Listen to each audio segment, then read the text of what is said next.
Hi friends, ಇವತ್ತೇ ನಾವು ದಿಂಡಹಳ್ಳಿ ಮಠಕ್ಕೆ ಬಂದಿದ್ದೇವೆ.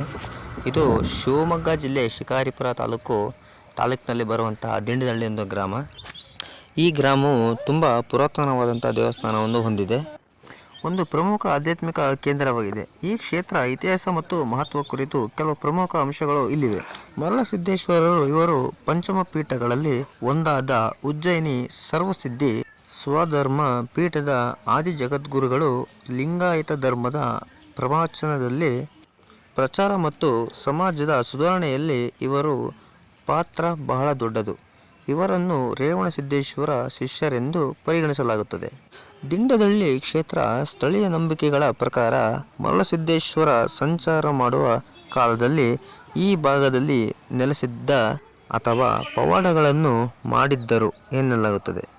ಈ ಕಾರಣದಿಂದ ದಿಂಡನಹಳ್ಳಿ ಈ ಸುಂದರವಾದ ದೇವಸ್ಥಾನವನ್ನು ನಿರ್ಮಿಸಲಾಗುತ್ತದೆ. ವಾಸ್ತುಶಿಲ್ಪಗಳಲ್ಲಿ ಚಿತ್ರವಿರುವಂತೆ ಈ ದೇವಸ್ಥಾನವು ಆಧುನಿಕ ಕೆಂಪು ಹಂಚಿನ ಛಾವಣಿಯಲ್ಲಿ ಶೈಲಿಯ ಹೊಂದಿರುತ್ತದೆ. ವಿಶಾಲವಾದ ಪ್ರಾಂಗಣವನ್ನು ಒಳಗೊಂಡಿರುವ ಮೆಟ್ಟಲುಗಳು, ಹತ್ತಿನ ಆನೆಗಳು ಶಿಲ್ಪಗಳು ಮತ್ತು ಶಿವಪಾರ್ವತಿಯ ವಿಗ್ರಹವಿರುವ ಗೋಪುರವು ಆಕರ್ಷಿಸಲಾಗುತ್ತದೆ.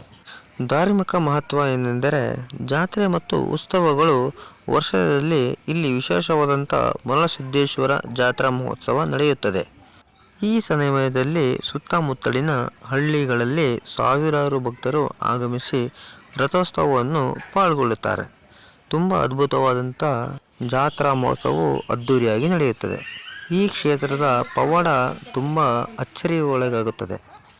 ಈ ದೇವರು ಭಕ್ತರ ಕಷ್ಟಗಳನ್ನು ಪರಿಹರಿಸುವ ಸಂಕಲ್ಪ ಸಿದ್ಧಿ ದೇವರು ಎಂದು ನಂಬಲಾಗುತ್ತದೆ.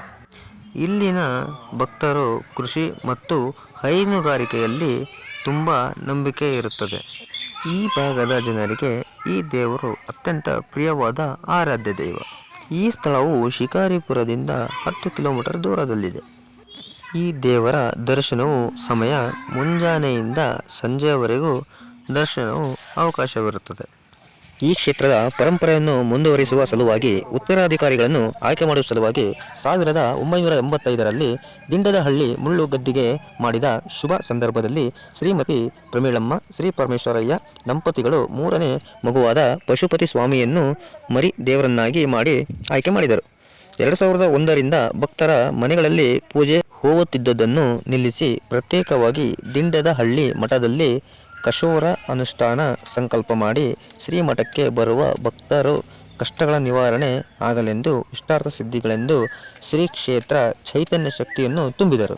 1963ರಲ್ಲಿ ಹಳಿಯಾಳದ ಕೊಟ್ರಯ್ಯನವರು ಮನೆಯಲ್ಲಿ ಧ್ಯಾನ ಮಾಡುವಾಗ ಹಾವಿನ ಜೊತೆ ಆಡುವ ಚೇಳೊಂದು ಪಾದದಿಂದ ಅಡಿಯಲ್ಲಿ ಮಲಗಿತ್ತು.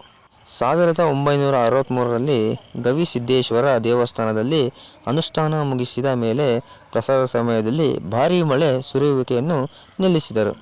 1965ರ ಮೊಟ್ಟ ಮೊದಲಿಗೆ ಬಾರಿಗೆ ಸಿದ್ದಾಪುರ ಮಠದಲ್ಲಿ ಮುಳ್ಳು ಗದ್ದಿಗೆ ಮಾಡಿದರು.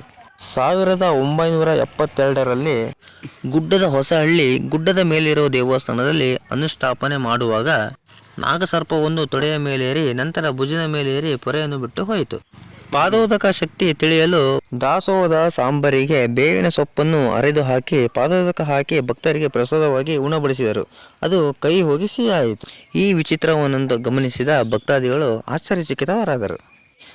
ಇಲ್ಲಿಂದವರೆಗೂ ಭಕ್ತಾದಿಗಳ ಸಮೂಹವೇ ಹರಿದಿತ್ತು. ಬರದ ಸುಟ್ರೆ ಬಾಯ್. ಹೆಚ್ಚು ವಿಡಿಯೋಗಳಿಗಾಗಿ ಫಾಲೋ ಮಾಡಿ.